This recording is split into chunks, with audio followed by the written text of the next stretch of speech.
and welcome to the nation of SlamBall, where news, notes, analysis, and insight converge on the superhighway of awesomeness. This is episode 14, and for those of you who have been enjoying your little slice of SlamBall via our podcast, we're sharing some breaking news with you right here, right now. This inaugural season of SlamBall Nation will be concluded with episode 16. That's right, we have 3 more episodes remaining, and that includes this one. So we fully expect you to be hanging on every single word we say. You know why? Because we won't always be there. We won't always be there to fill the SlamBall void in your soul. And then who will you turn to? Who will be there to hold your little hand and help you cross the SlamBall road of life? Hopefully, this is just the start of podcast and content creation involving the greatest sport on the planet. But one thing is for sure, it ain't going to be us. All right, people? And when I say us, I guess us should take a moment to introduce us. And when I say us, I guess I should say me, because Coach Hernando is running late on a film shoot today, or so he says, and will hopefully be joining us before the time is up. So allow myself to introduce myself. I'm your co-host and head coach of the world champion mob, Brendan Kirsch. And before we get started, we just got to do a shout out to the greatest sponsor in sponsorships, the most fabulous partner in partnerships, a beer so cool, it's too cool for you. It's PBR. And if you don't drink PBR, then you. We'll have to bleep that part out. I am going to actually partake in PBR today, so it's delicious. Thank you, PBR, for being such a great sponsor. All right. For all of those bean counters out there keeping tabs on representation on this podcast, we've had league executives, head coaches, SlamBall legends, current players, and even other and much more talented podcasters and analysts for the sport. Today, we have a very special guest joining us. He plays arguably the toughest position in the sport and is arguably one of the best players at that position. It's Connor Hollenbeck, stopper for the Gryphons. Connor, welcome to the nation, brother. I appreciate it. I love the podcast. I'm glad to be talking about SlamBall again. It's getting me excited. You've never once listened to this podcast, Connor. Why are you lying to us? Oh, man. No, I heard some great things on this podcast, so I won't sugarcoat it. No. That's so kind of you. All right. Well, you know where we have to start. Everybody's journey to SlamBall is different and unique, and we want to hear yours. So tell us how you found the SlamBall court. Yep, so I'm one of the football players, playing this sport and played quarterback my whole life. Since I was about 7 years old, started off as a QB, played basketball as well. I played center. So, I was under the hoop a lot, posting up and everything, and I'm an undersized center.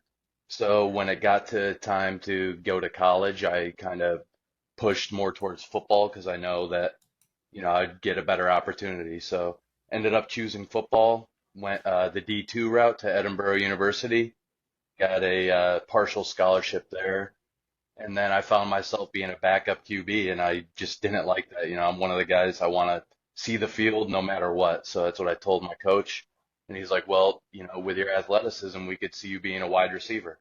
So I was like, okay, let's make the switch. Went and played scout team wide receiver, and then ended up starting wide receiver, a few games later, so I'm glad I did that. And, my coach said, one practice, we need a punter. So I was like, hey, I can do that too. So I went outside, like literally in my backyard, and started punting a football and called him. And I was like, yeah, I think I could do it. So I ended up winning the spot at punter too. So I'm starting wide receiver and starting punter. So that was crazy. And my coach goes on talking about how I am a jack of all trades, but master of none. So I didn't know how to take that at first. I was like, is that a compliment or what? But then I looked up the full quote, and it's like, you're a jack of all trades, master of none is better than a master of one or something like that. So I was like, okay, I'll take that, ended up doing really well punting and playing wide receiver. I ended up graduating college in 2016 in the winter. Made my highlight tape, sent it out to a bunch of coaches, and ended up getting a call from an arena football coach out in Iowa. So I'm from New York, and now I'm out in Iowa. It's crazy out there, and I enjoyed a nice 5-year AFL career. And you probably know Amir Ismail. He was a player, and he was also one of my coaches. He's an OG slam ball player. Yep. Um, so he must have seen something he liked when he heard slam ball was coming back, and he mentioned my name, and then ended up getting a call from Rob Wilson. But so I retired from football in 2021, took about 2 years off, and I'm working construction. I get a call from Rob Wilson, and I hear the best thing ever. He's like, "Hey, you ready to quit your job?"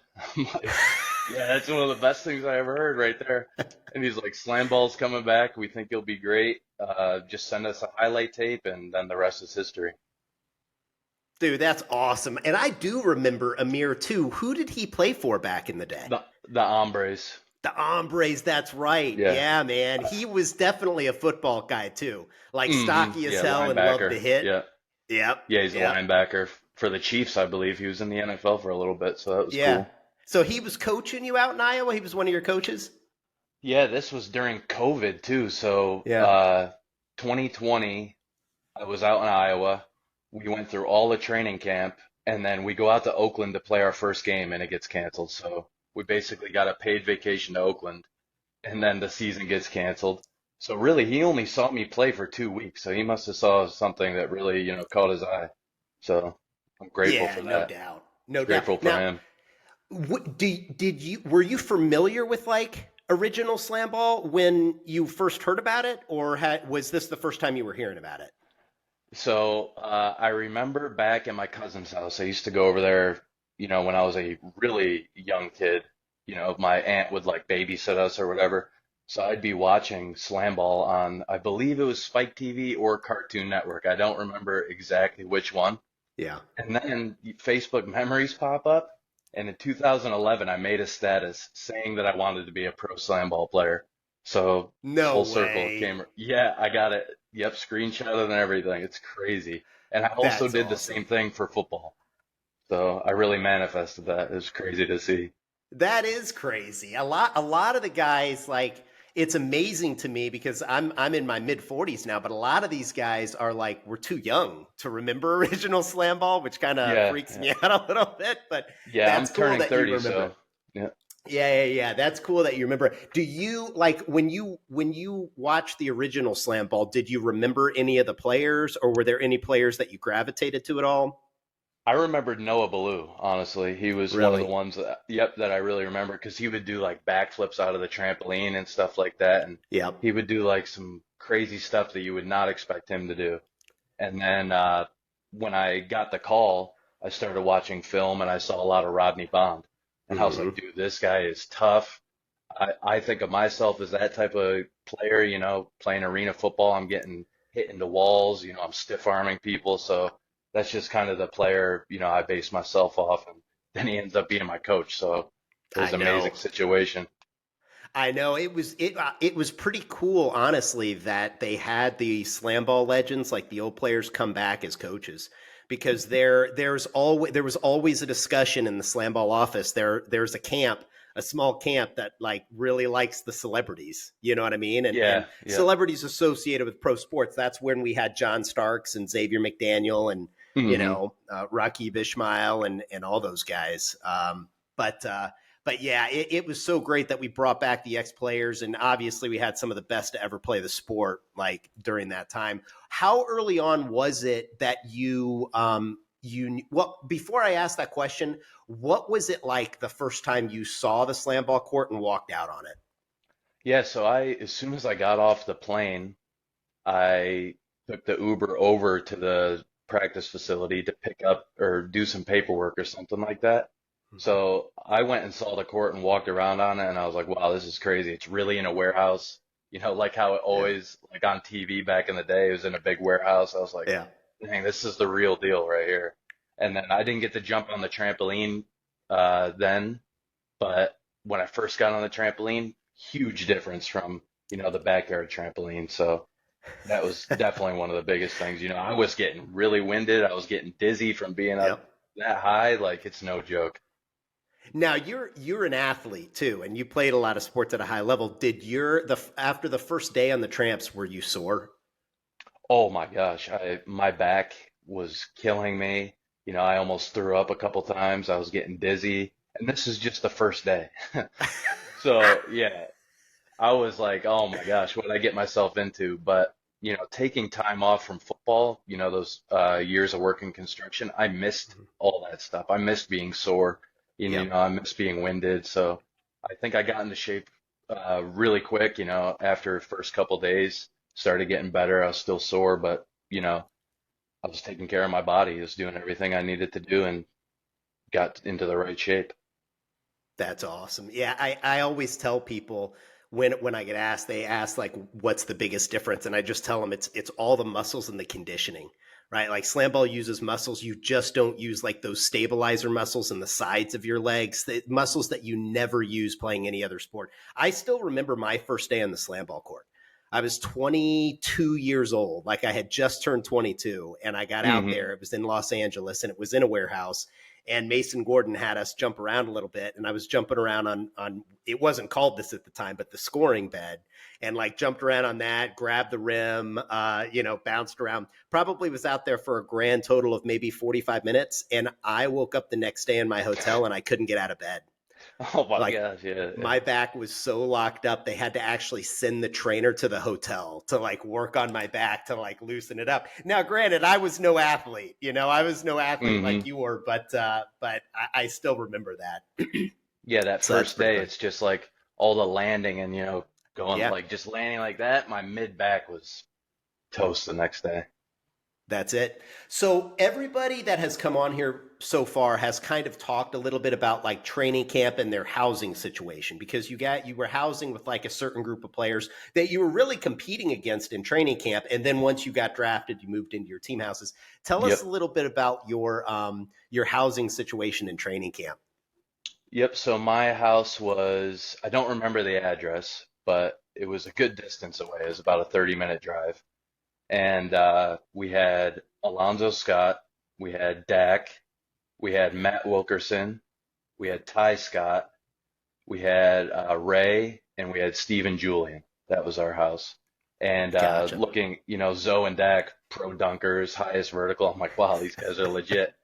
And then we go out to eat the first day we got there, and I see Tony, and I didn't even realize it. Me and him both didn't realize that we were on the plane together and everything, or at the airport together. And I was like, I was thinking this guy played slam ball, but he was short, so I was like, I don't know, like, is he a slam ball player? And he turns out to be like some crazy pro dunker and everything. So Yeah. Tony was actually the first person I saw in slam ball. So That's crazy. So okay, so you had Dak, you had Ty Scott, and you had Matthew Wilkerson. So yep. you guys had three pretty good stoppers in your house, and Yeah, Stephen it turned Julian. out, yep, turned out to be real good, really good house. I'd put it up against any other house. I know. I think it would be awesome to come back in Series 7 for the guys that end up coming back and like try to do a house team tournament. Like Yeah, the house versus original house house. team, and see how everybody fared. Now, how like we talked a little bit about like the stopper position, right? Like I don't know what your Hmm. thoughts are. My thoughts, and I know Coach H agrees, has always been that stopper is the most challenging, most difficult, toughest position to play in slam ball. How early on was it in training camp where you started to realize that that was probably going to be the position that you were going to play? Oh, I knew I was going to be a stopper as soon as I got the call. I'm played center my whole life. I was used to being right under the hoop, blocking people, having the QB timing, So I feel like I was born to play that position. But during the beginning of camp, we didn't really do many stopper drills. Yeah. So I was like playing gunner. I was kind of getting discouraged because I wasn't taking off like people were. But once that first day of stopper drills hit, I knew, my confidence just skyrocketed. Really? Okay. What drills stuck out to you where it gave you the confidence? When we started doing the kill bounces, I was Yeah. basically kill bouncing everybody. The drills where we'd go under there and you would tell us a number and we'd go to that number, Yep. another Yep. number, and then shoot up. And then the one where we're holding the ball going high up on the glass and then That's right. finishing with a dunk. Yep. Yeah, how one of the questions I had for you too, because I didn't remember. I remember you doing all the stopper drills in camp, but I don't remember if you were one of the guys that was like super comfortable right away, high up in the air, or if that took a few days. So I grew up on a trampoline, but like I said, it's not the same. So it kind of, I was kind of comfortable. I'd say I was in the middle. I wasn't one of the guys who was like flying all over the place, like in a bad way, like, falling and everything. But I Yeah. wasn't the guy who was taking off from the top tramp right away. So I was kind of in the middle. Yeah. Now, I remember we were there for, I don't know when, it must have been a week. I mean, we talk all the time about how a day in slam ball feels like a week and a week feels Oh like a yeah. month. But Yes. but we were there and all of a sudden we were like, okay, you guys are ready to scrimmage. And it was like the Yeah. very first live scrimmage. What was that experience like? So it was definitely humbling, but I think I did pretty well with some of the things. But then, like, when Dak started taking off, I think he dunked on me like 4 times in a row. And I was like, what am I doing wrong? And I looked over at Champ. He's like, you got to jump higher. I'm like, I'm trying. So it's like, I thought I did pretty well, but then, you got guys like Dak who just took off and, Yeah. made me feel like, wow, maybe I'm not ready yet. So that made me go harder. And I told Dak, I was like, hey, I'm going to get you back. And I just so happened the game that I played against you guys, he was out that game, and then I got injured. So I still have to get Dak back, or at least try. And there's a few more guys I got to get back to. I love it. Well, I mean, going against Dak in training camp, that's kind of like stoppers back in the day having to go against Trevor Anderson, on like their very first day and their very first scrimmage. It's not a normal, he doesn't come at you at a normal height, he's a little Yeah, bit higher than exactly. that. So good learning experience there for sure. Hmm. Okay, cool. So what during training camp, we've kind of joked about this, but because coaches were talking to certain players that they liked, saw, good things in. What coaches were talking to you, and what were they saying? Yeah, so Champ was probably the coach who talked to me the most Wow. when we were doing all those like crash out drills on the side. He was like, just kept pushing me. I remember I was by myself on one of the trampolines. I went like 10 times in a row. I was gassed, but he just kept yelling at me, telling me to go. So I was like, all right. And then he's like, you did a really good job. I pushed you and everything, and you really did well. Sandy Fletcher, he talked to me a lot. He was always pulling me over to the side, telling me things. Remix kept telling me, your stock's going up and stuff like that after seeing me Yeah. play stopper. Uh, Coach Ballou came up to me, said I was doing a great job. Yeah. You came up to me a couple times, was telling me that I could definitely be a good stopper. So, and then the Ozone assistant coach, Gennaro, he was Yeah. coming up to me a lot. Yeah, I think you caught the eye of a lot of coaches because stopper is like a position, as you know, gets targeted very early on, Hmm. and often in some cases because it's just the most critical position. If you don't have stoppers and slam ball are kind of like quarterbacks in the NFL. If you don't have one, you're just not going to be very good. And I think everybody Yeah. saw that you were going to be really good or had the opportunity to be really good pretty early on in training camp. So we're going through training camp. Draft is coming up. What are players saying about the draft? And like, was there any expectation for you on like where you were going to get drafted, or were you just hoping to get drafted, or what was the situation there? Yeah, I heard a bunch of stuff like one day came and they were like, yes, now stoppers are like the hot commodity. Like it's going to be stoppers going in the first 5 picks. And I was like, oh man, I don't want to get my hopes up. I don't want to like believe this. And then I'm being told like, yeah, you're going to be like top three. Like I'm just hearing all these different things and I'm just hoping to get drafted. Like I'm happy with just getting drafted. So Yeah, I didn't get my hopes up and ended up still being a top 10 pick. So I was very happy about that. absolutely. That's awesome. Was there now, honestly, because you watch Slam Ball, were there any teams you specifically wanted to get drafted by, or were you just like, man, if I get drafted, I'm going to be thrilled? So it was more so like the coaches who talked to me during training camp. Like Yep. I thought Champ was going to draft me in that first round. So I was Yeah. kind of disappointed when he didn't, but I'm grateful for, just getting drafted and where I'm at. And then Hmm. Sandy Fletcher too. Like people were telling me that the Buzzsaw were gonna pick me. So it's Yep. just a bunch of people talking, and I Oh, don't I'm know if they're sure. really, yeah. So I was like getting all these different things in my head, and I was like, look, guys, I don't want to hear any of it. I just want to get drafted. And whatever team drafts me, they're gonna get 100%. So Yeah, SlamBall is like the best high school gossip ever. It's it like is a there's lot so of many. gossip. Yep. It's so he said she said, it's Hmm. so funny. I remember hearing stuff, as we prepped for the draft, and I was like, really? But that's funny. That's funny. Well, the good news is you get to come back and kick the Rats' ass every single series that you play for Exactly. Yep. punishing them for not drafting you. But I know Coach Hernando, because the Lava had one, Buzzsaw had two, and I know Coach was like taking a hard look at you at two. He was looking at Ty Scott. He liked Ty Scott Hmm. too, your training camp housemate there. But he was taking a stopper no matter what. So Yeah. that's pretty awesome. All right, Yeah. so I go think ahead. the little combine we did didn't necessarily like lower my stock, but Yeah. a lot of people were taking off when we were doing that around the arc and then taking off, and I just did not have that yet. And I think if I had that at that time, I Yeah. would have gone up a little bit higher. You might have for sure. And for folks listening that don't know, so basically at the end of training camp, like I think was it the morning of the draft or the day before the combine? I think it was the morning. We did I it the think it morning of. was. Yeah, I think it which was is because crazy. they were talking about like giving the coaches one last look to evaluate, because a lot of the coaches had been doing a lot of instructing on the court and maybe didn't have as much time to evaluate as some of the other guys did, and they were talking about doing that. But for those folks who haven't heard this before, there was basically a 2 week training camp, and at the end of that period there was a combine where specific skills were tested right before the draft. And it was various things like outside shooting, attacking the rim, cuts inside the slam zone, passing, ball handling, defense, all that stuff. So that's what Connor's referring to there.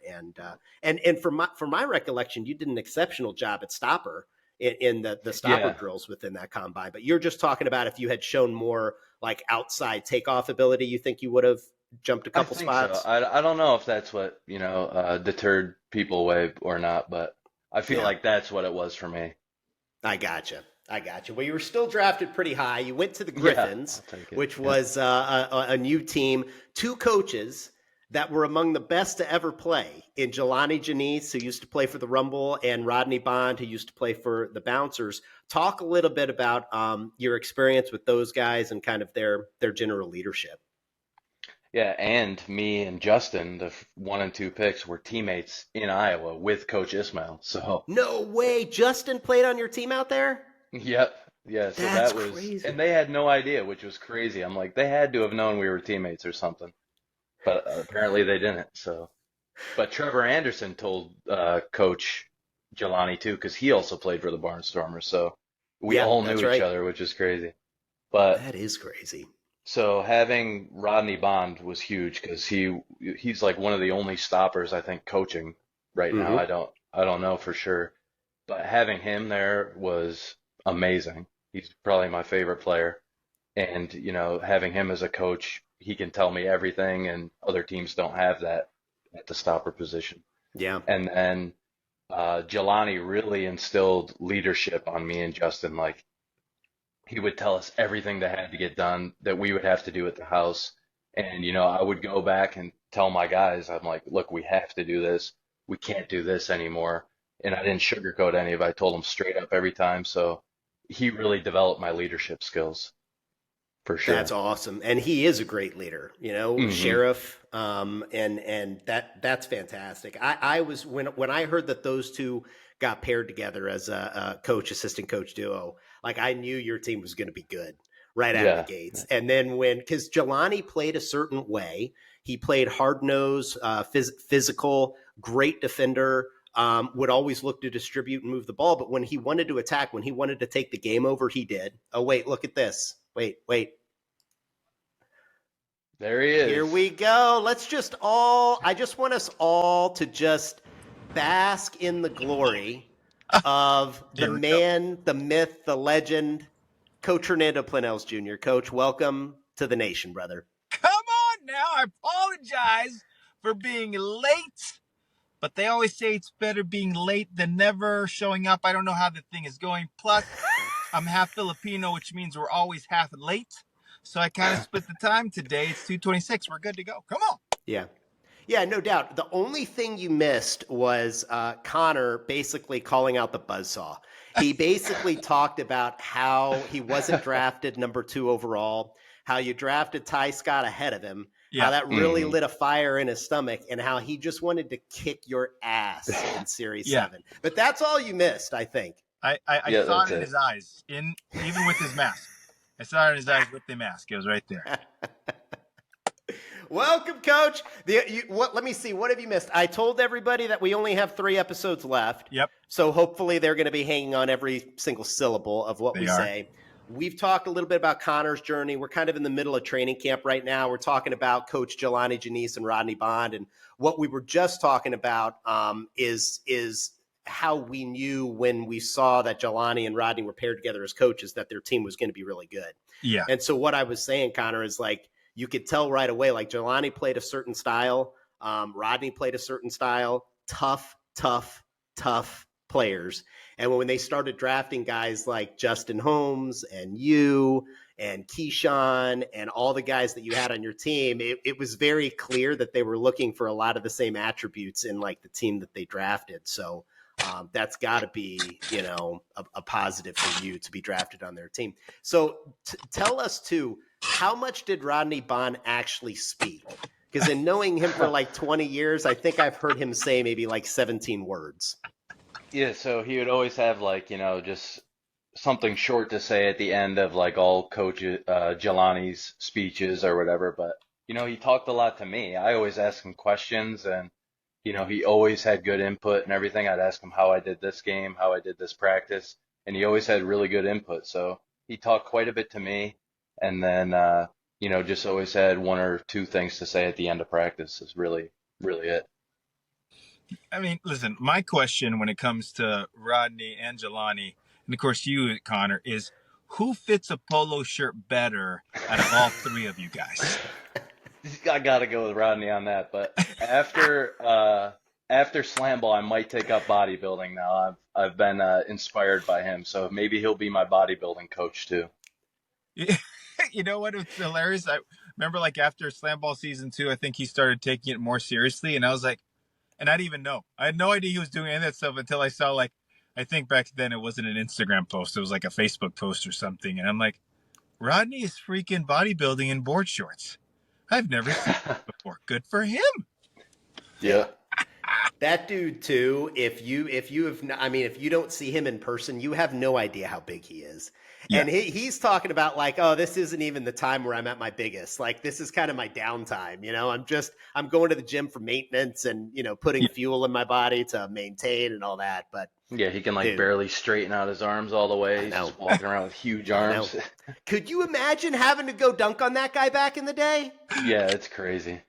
It is crazy because the thing about Rodney that nobody understands is how what do you call that, Coach? His wingspan? Yep. His wingspan is so massive. So he could even be late. I saw so many times when we were playing him, like LaMonica would go quick, right? And he'd be late getting into the bed, but he'd still make a stop because he could get his long arm up there even being late. So there's a benefit to that playing the stopper position. All right. We talked a little bit about training camp. Do you have any good team camp stories? Like, did Coach Janice ever just like lay into you and just rip you guys a new a-hole or something like that? Oh man, I'm trying to think. He told us we didn't have enough swag as a team, so when I told everyone that, I was like, all right, guys, we got to at least have some swag or something like that. And I look at everybody and we're like all kind of the same personality. Like, we're not really that loud, we don't like get in everyone's face like that. So I was like, all right, we got to look and we got to do something so he can, believe in us. And every practice, it was something different like that. And then I think we eventually found it in the end. I wasn't playing, but I was still there telling people what to do and, trying to motivate them to, get that swag by the end of the season.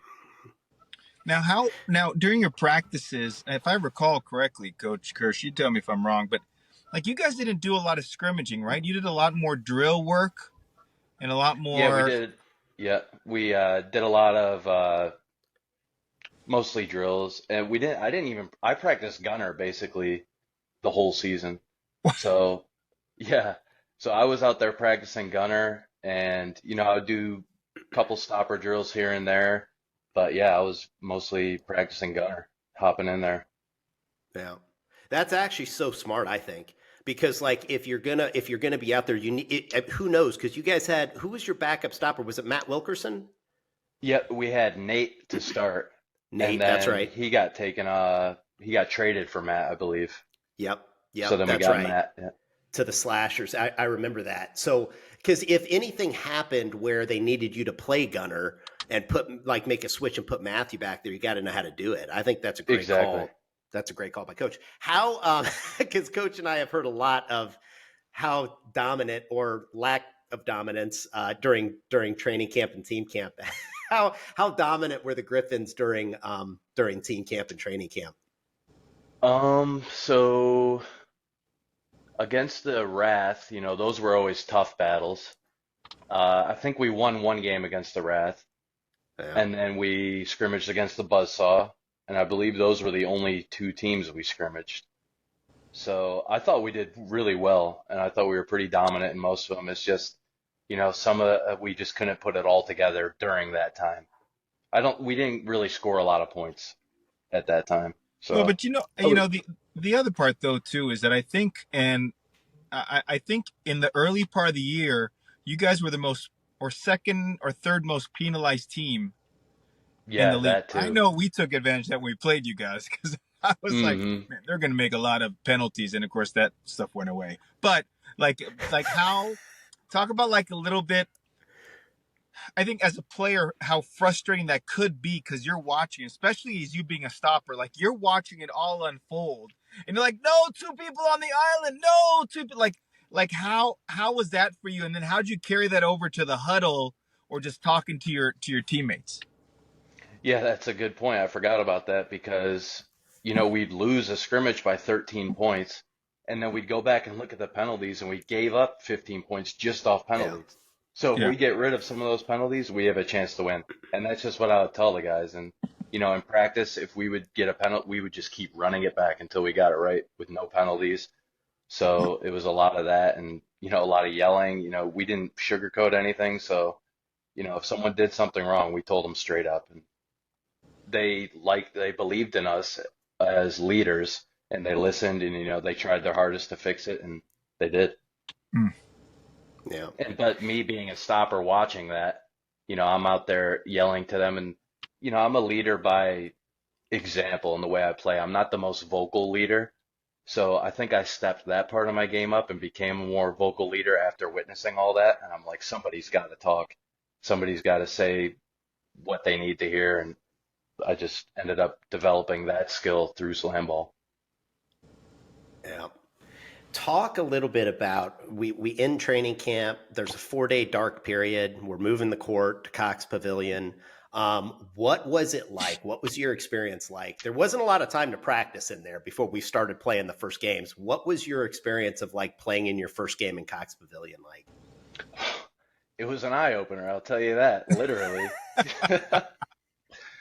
Or an eye closer. I got my eye busted, but so yeah, that was my first game, and I was telling Jordan Grant, I was like, I've never had a black eye. I kind of want someone to hit me in the face just to get it out of the way.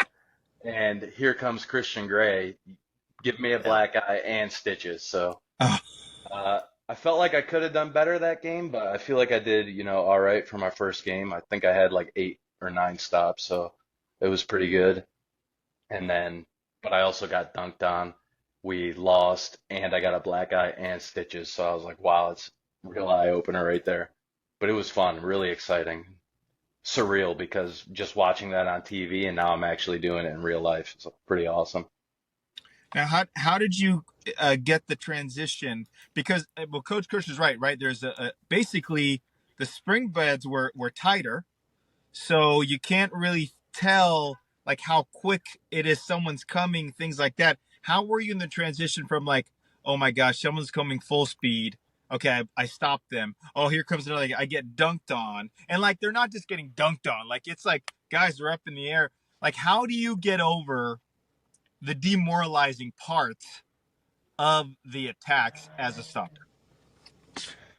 So yeah, backtracking a little bit, the trampolines were different when we got to Cox Yeah. Pavilion. Like the scoring bed, I feel like they made it looser and then they made the top tramps tighter, maybe, Hmm. because I went up and I crashed out like for the first time, and there was like a fog machine or a light Oh under yeah. there, and I smashed into it. Yeah, I was like, somebody's got to move that or tighten up the tramp or something. I'm lucky I didn't get hurt there, but. So I realized that everyone was going to be, taking off and jumping higher, jumping faster. I realized I'm a Yeah. stopper and it's like I'm going to get dunked on. I just got to keep going back at it. And, that's my mentality. Like I'm trying to be that tough guy and have that mentality of like, you can just keep, coming at me. I'm going to stop you eventually. And that's basically it. I'd say it's just a mentality thing. You signed up to play stopper and it's slam ball. So you're definitely going to get dunked on. Oh yeah. Not only get Yeah. dunked on, but no matter, we joke about it all the time, no matter how good you are, the best stoppers to ever play the game, they're on social media all over the place just getting dunked on. Oh Because, I mean, yeah. you're going to get dunked on. I I'm mean, like, no why matter aren't you what. ever showing any of my blocking highlights? It's Yeah. always me with my helmet over my face when Bryce is dunking on me or something like that. But I'm still there. I'm still getting paid to play slam ball, so I love it. That's right. That's exactly right. I love it. So every team had their own identity, right? Like very clear. Griffins were no different. I mean, I really think we talked a little bit about it before, but Jelani and Rodney did a really good job of drafting to what they wanted. Like they wanted the team to be tough, defensive, fearless at the rim, and they got all those things in the squad that you guys the squad that you guys put together. Um, you guys held your own. Candidly, like just being completely honest, I thought your team was one of the most dangerous in the league right after the draft. When we saw your squad, like we were going down the different teams and we were like, man, the Gryphons are going to be a tough out because they're going to be super physical defensively and the whole thing. You guys were competing with everybody. Like even with us, like in one of the games we played against you guys early on, you had us down. You blanked us in the first quarter. I mean, 12. I think we were averaging like 68 points a game. You blanked us. It was 12-0. And I think you jumped all over us like through the second quarter, 15-0, something like that. It might have been more. And everything kind of changed, right, with your injury. So we've got to touch on that. Like talk us through, I guess, the Griffs leading up to your injury, the injury itself, and I guess we can just kind of stop there. Yeah. So the game against you guys, we were up 12-0 in the first quarter, and I was like super excited. I was telling our guys, I was like, let's try to shut them out. Let's just keep going. And they're like, Connor, that's impossible. And I'm like, I don't care. We gotta just keep trying. And then, Yeah. it didn't turn out the way we wanted to, but I thought it was a good game for us. And for our team, it was all mental. We had the tools, the physical tools. We had some of the highest flyers in the league. We had Justin with the best face-off percentage. We had a bunch of really good athletes. It was all mental. I would hear like all these things, and I'm like, look, dude, you just got to take off. Do not care where you're landing, because I would see some people like looking down at the ground when they have the ball in the air. I'm like, you got to look at the hoop. You can't be scared of where you're gonna land. So for us, it was all mental, and I think we finally got over that mental barrier, and I'm looking forward to next season just to see what all these guys can do without being scared. Now, Yeah, no doubt. I'm going to get so. I think, and I haven't done this with other ones, but I for some reason just thinking about it now. Okay, so the identity of your team. So, and you look at the scope of your team of doing like playing at the highest level. Opposing coaches look at teams and say, okay, these are their deficiencies. These are how we're going to attack them. So I'll just tell you, like for us, it was this. It was, do I say, is it Kaishan? It's Kaishan, isn't it? Keyshawn. Kayshawn, All right. Kayshawn. We're both wrong. Yeah, This whole Kayshawn. time we've been saying Keyshawn, and it's Kayshawn. Oh, it's K-Shot. Mhm. Kayshawn Jones, we Yes. apologize, man. You're one of the best players in the league, and we should know exactly how to pronounce your name. We're just not very good at podcasting. That's No. the bottom line. We're horrible. Go, coach. We knew that K-Shot was like toward the second half of the season, he was so dangerous, right? So for us, we played you guys first half. It was like, all right, listen, that guy is going to foul everybody, okay? And this is a knock on anybody. I just want you to share this with you, and then I'd love to get your reaction to it. Justin Holmes, Yep. we knew he was going to attack really well, but wasn't sure if it was going to be in the first half or the second half, right? Like those, and then, Adam was good. Your other guys were good. Like all those guys were good. But those were some of the things. And then my biggest concern was you, because I was like, how are we going to score on Connor Hollenbeck? Which, by the way, I have to say, you're very much like, I kind of see you as like a 300 superstar, maybe like a Braveheart. You have that name Hollenbeck, and then you had the mask on. You were a Marvel superhero. It was unbelievable. That's the best compliment I've ever got. I'm not gonna lie. But that's like when you hear that, of course that makes you upset because that's your team. But like that, I think that's what a lot of coaches were thinking and saying, and some of the players as well too. And I'm not asking you like to be like, F them, but it's more like, hey, this is like the reality of the sport and everything else. Like when you hear that, like what goes through your mind? Yeah, like I said, the leadership skills I learned, I don't sugarcoat anything. We would all be watching film and I would see, someone do something stupid. I'd pause it and be like, what do you do? Like, you can't do that. So why are you doing that? And we would literally do that after every game. We're like, we would replay this clip a million times. Like, look what this guy's doing. And we're talking about our own teammates. And that's just what you got to do sometimes. You can't sugarcoat things. You got to tell people straight up how it is. And I feel like, that worked. And we would play sloppy at times. We'd get penalties. And we're like, look, guys, we can really get this done. You just have to want it. You have to focus up. Maybe cut out some of the extracurricular activities outside of SlamBall. And, you got to take this serious. We're not getting paid a little bit of money. We're getting paid. We're on ESPN. We're trying to get this sport and build it up. So I think that was the big part, was people just open their eyes to that. And they're like, wow, I really have an opportunity of a lifetime here. Yeah, that's awesome. Yeah, well said. I mean, conditioning and lungs, how important are they? Like in SlamBall, it's huge. 5-minute running clock. I mean, hockey style substitutions, and you only have 7 dudes. It's not like you have an infinite amount of guys to throw in there. So it's huge. All right, well, we got to talk a little bit about the injury, man. Like, walk us through how the injury happened. Yeah, so I go through all training camp, all the practices, all the scrimmages, going at it with people, big contact in the air. And then I get hurt in the announcement, like when they're announcing our teams, some fluke injury. And I'm seeing all these people when they're doing like when they turn off the lights and they got they're announcing the team. I see people jumping high. I'm like, wow, that looks pretty good. So I'm going to try to do that. So I go out there, I'm like jumping as high as I can. All of a sudden I look down and I'm halfway over the island and halfway in the scoring bed. So instead of looking stupid on TV and crashing out, I looked even dumber and landed 1 foot on the island and 1 foot in the bed and sprained my ankle both ways. Sprained on the inside and the outside. Yeah. And then I let out I was like, oh shit.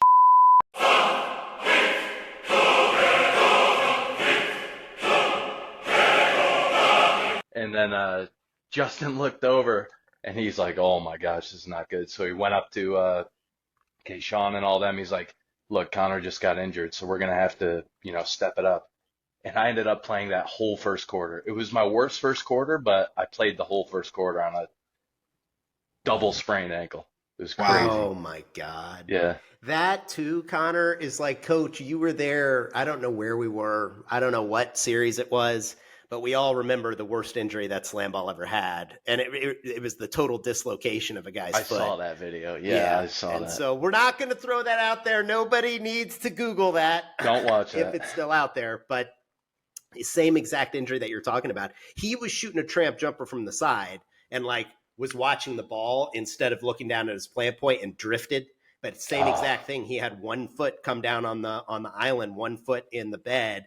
And well, we don't have to go through the details, but that like we talk all the time about how safe the sport is, and that there's some random injuries that can occur. And the two most are like you come down with a leg down in the scoring bed when a stopper's already down there. That's number one.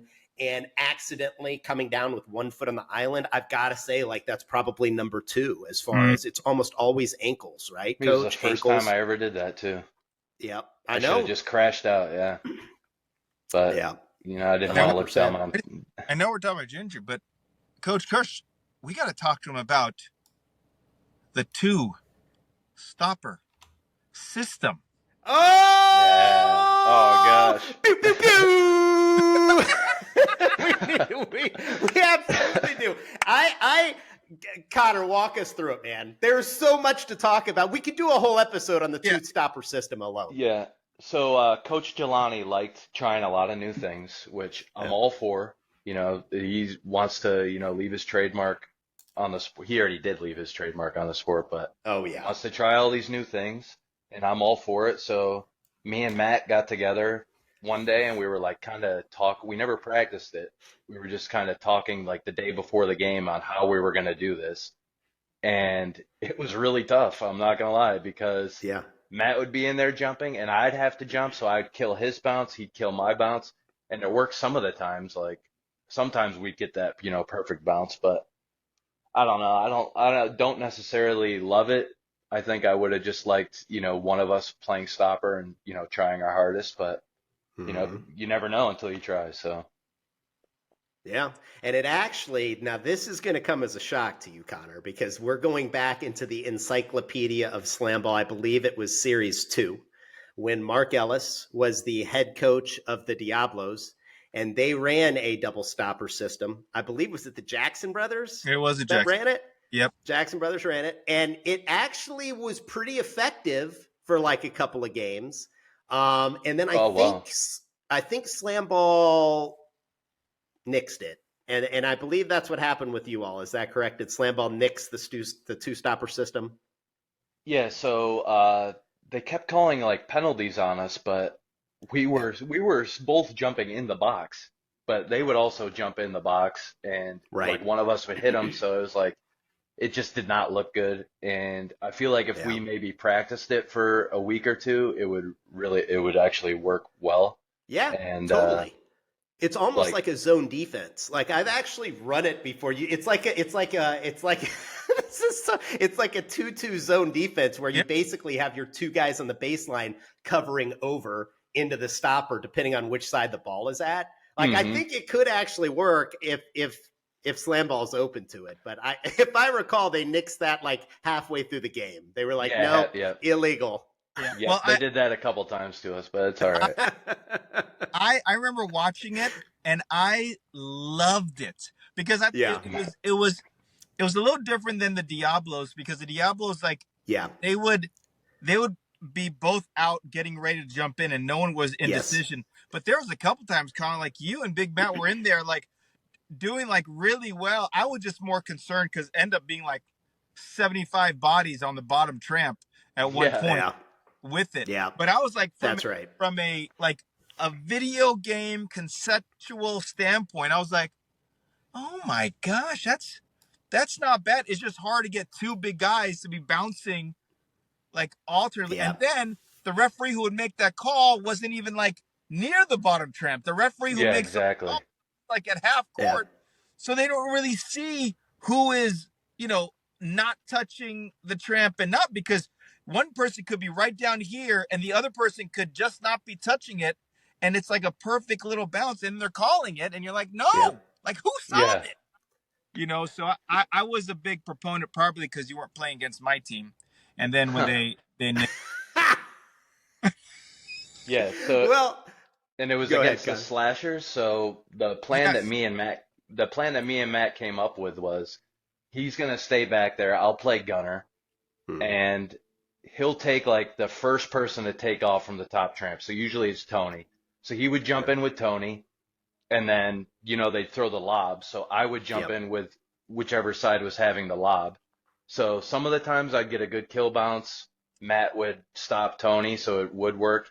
But other times, like it would, like you said, it would just be all of us in there. Me and Matt both got dunked on by Zoe pretty bad. And yeah, so I feel like if we had more time, it would definitely be effective. I'd have to watch what the Absolutely. Diablos did back in the day. You would too. have to definitely practice it because Coach Ballou and I talked about it too. Like, I think back in the day, as soon as we saw him running it, we were like, just go straight down the middle, because then there'll be confusion on who's supposed to cover it. Like, the more you can attack just from the top bed straight down the middle, with one of them having to decide who's going to go. And then you know how like timing is so important. It's like, if your timing's a little bit off because you're hesitant, it's like, is it me or him? But absolutely, I think there's something there, Connor. Like, I think there's something there. I'd love to see, like, if you guys continue to try that for next season. I think it's a pretty cool strategy, to be honest.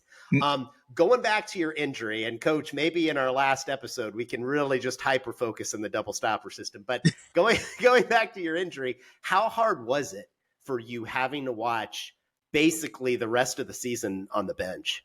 Yeah, so I've played, before SlamBall, I played 20 years of football.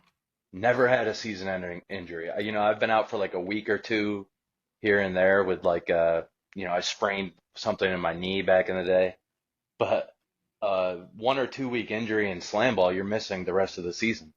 So I was like, man, that really sucks. And I was just happy to still be there and still be able to, lead my team from the sidelines.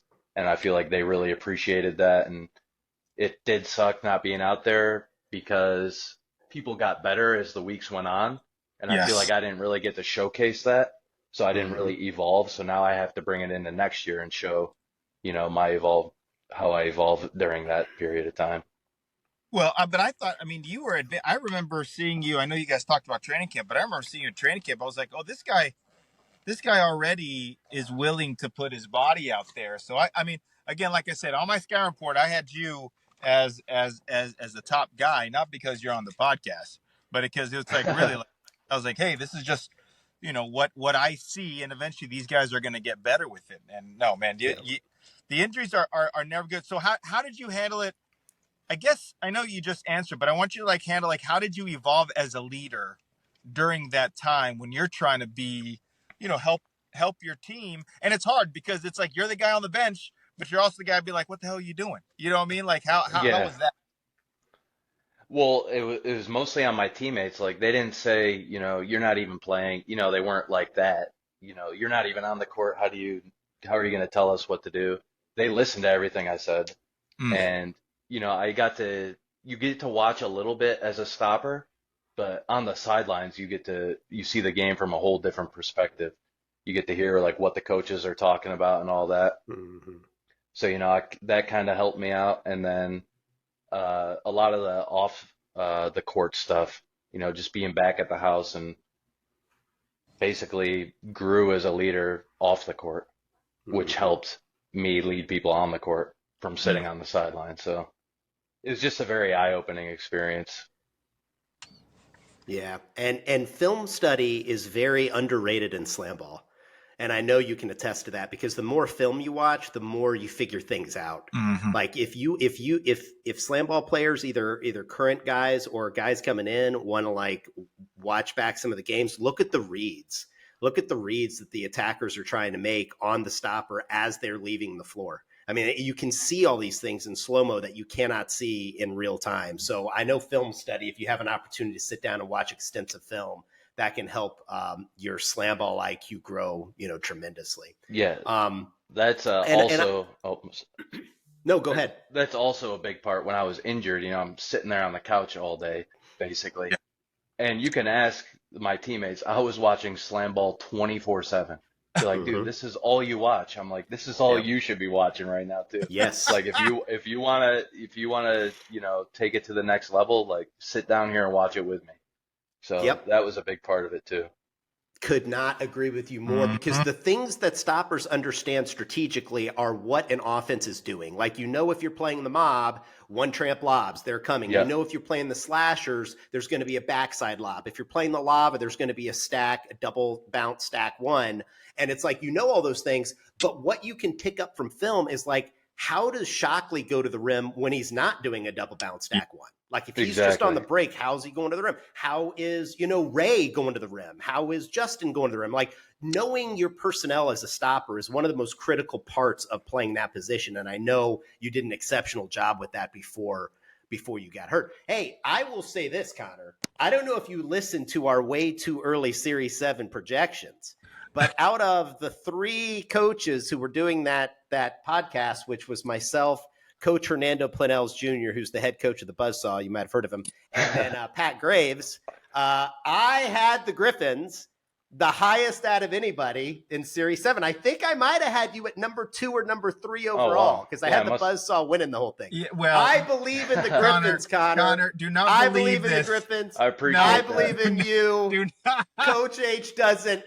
Listen, He doesn't believe in you at all. Connor. That's why he drafted Ty Scott over you because he does not believe in you as a human being. No, Connor, this is a classic deflection by Coach Kirsch. Classic. I've known this man for 20 years. He did it at 23. He's doing it at 40, whatever he is now. Hey, Terrible. Can't change. Hey, we need to know though. You were a fantastic stopper, and it's not like you can do the drills, you can watch the film, but there are some innate like attributes that you have to be a good stopper. For guys coming in, like new guys coming in, what would you say some of those attributes are? So obviously not being scared. You cannot be scared and play stopper. Like you see guys, bouncing around down there and not going full speed and not putting their body in front of the rim. They're swiping the ball from the side. It's like, if you can't play stopper if you're scared, first of all. And then, you gotta lift weights. You gotta be strong. You can't be a weak stopper. And, basically it's a big mentality thing. Like you got to just have that warrior, that Viking mentality. You know what I'm saying? So you got to be ready at all times. And then like, if you're going to make a mistake, make it full speed. You're going to have a better chance if you're way up in the air than if you're still on the trampoline, getting dunked on. So you just got to go full speed. If you get the timing wrong, it's wrong, but you're still up in the air. You could possibly still make a play. Yeah, absolutely. What are some of the things that you're doing during the off season? Like I know you're working on the ankle. Like the ankle injury, if for people that didn't know, it was bad, right? Like it's a double sprain. You talked about it. Like you've been working on it this whole off season, right? Yeah. So now I have to warm it up before I do any sprinting or anything, and it feels great. Like I can sprint full speed, I can jump, but it takes me about 10 minutes of all the stretching that Joe, our trainer, gave me. So I do that every day. My ankle's really strong, feels great. And then I'm weightlifting. I do the SlamBall workouts, and then I'll go like train some people, or I'll do like an afternoon workout after work. So basically it's a 2 a day that I'm doing. Eating really healthy, and I'm also working construction. So, I'm basically building strength all day. Oh, you're going to be that guy with that old man strength when you're just like old and all the young people are like, who's that grumpy old man over there? And it's like, I'm Connor Hollenbeck.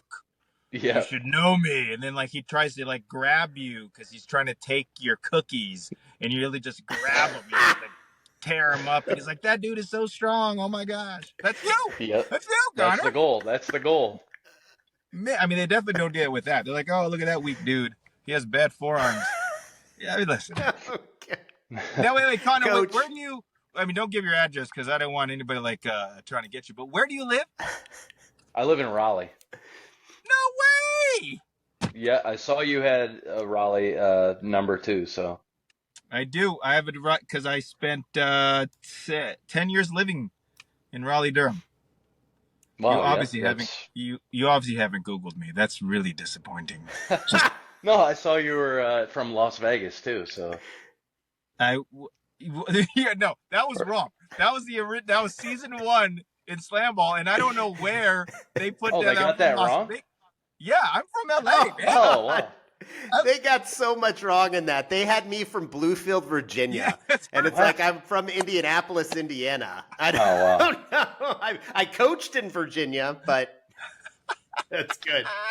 All right, Coach, you paint such a vivid story. I just love listening to you. I wish you could just tell me stories as I fall asleep at night. But Connor, here you go. I wanted to talk to you. I know we're coming up on time. I wanted to talk to you a little bit about the players that you thought excelled in Series 6. But let's just do it this way. You've got 7 spots. Okay, you got 7 spots. Who's your all-star team? Okay, so for the first one, this was tough, but I'm picking Cam Horton over Tony Crosby at handler. Okay.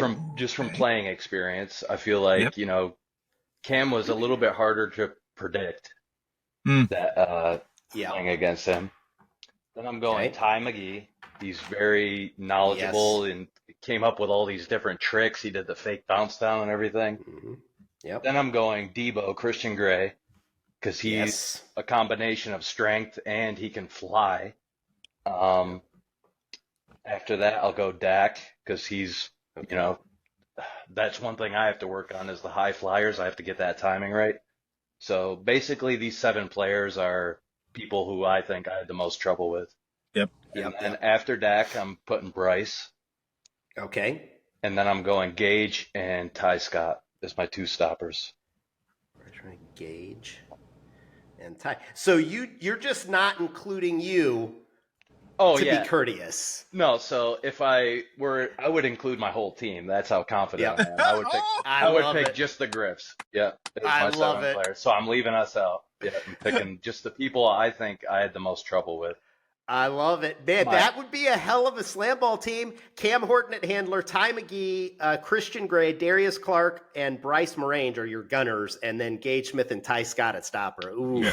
And then if we could have 8, I would put Alonzo Scott. There you go. Ooh. I love it. Well, I guess he did mention one Buzzsaw player, Coach. I was kind of hoping there'd be a slight there that I could. I also Jamal Barnes. He would be in there as well as my 9th. He's a stud. Yep. So it'd be like Alonzo and Jamal. I would move in there if I had to. I mean, that's what happens when you're the lowest scoring, most high turnover team in the Buzzsaw. That's what happens. You're so self-deprecating. I mean, you're a very good team. You finished 2nd place, for God's sakes. I love it. Connor. Like, I cannot say enough about the Griffs. You guys were super impressive. You were a fantastic team. I mean, I think the honest to God's truth is, because we don't really pull any punches here on SlamBall Nation, is that when you went down, your hopes of winning a championship ended. And I think that's the reality. And you're a very good team. I think with you, you're a much different team than you are without you. Yep. And I think everybody saw that. So I'm excited. You have fantastic coaches, awesome players. I hope Coach Janice decides to keep a bunch of those guys. And I know you guys will improve through the draft. So excited to see what you do. You know what you are? You're like the lava, except you're not dirty as hell and you don't talk all the time. So it's like you're a much better lava that's not dirty as hell that talks all the time. That's what the Griffs are. Yeah, exactly. You're like the people's champion. People actually like you. So congratulations. We love having you on, Connor. Is there anything, I know you're not an avid listener to SlamBall Nation. I know you've mentioned you listen to a couple podcasts. Anything you want to correct us on? Or say, hey, you guys got this totally wrong. Or, hey, you could just generally say, hey, you guys are a couple of That's fine, too. No, honestly, like 2 OG SlamBall coaches, like, I think it's a great podcast. You guys have a lot of good points that I listen to, and, I'm honored to be on it, and I'm just looking forward to next season, It's no doubt. Connor, let me tell you something. To be talking about it again. Listen, Connor, you're obviously one of the best stoppers in the game, but I think one of the biggest honors, according to Coach Hernando, is you are on what I call the all polo shirt team. Yeah. Which means the guys who look great in polo shirt. Obviously, it's your coaching staff and you. I got to throw in Trevor Anderson in there. And then I got to put Sandy Fletcher. I mean, there's not a lot of guys but in the polo shirt doesn't do me very well. In fact, polo shirts don't do me well as I actually have to get them tailored. So I kind of look decent in the polo shirts I didn't wear for SlamBall. But you, sir, Hollenbeck, Marvel superhero Viking on the all polo shirt team, baby. I'll take it. I love it. My specialty, Coach, is untuckets. Yeah. because that's what they make for short, fat dads. Like to actually look good. It's like the untuck it. Like I have a whole area in my closet that are nothing but untuck it because that's what I do.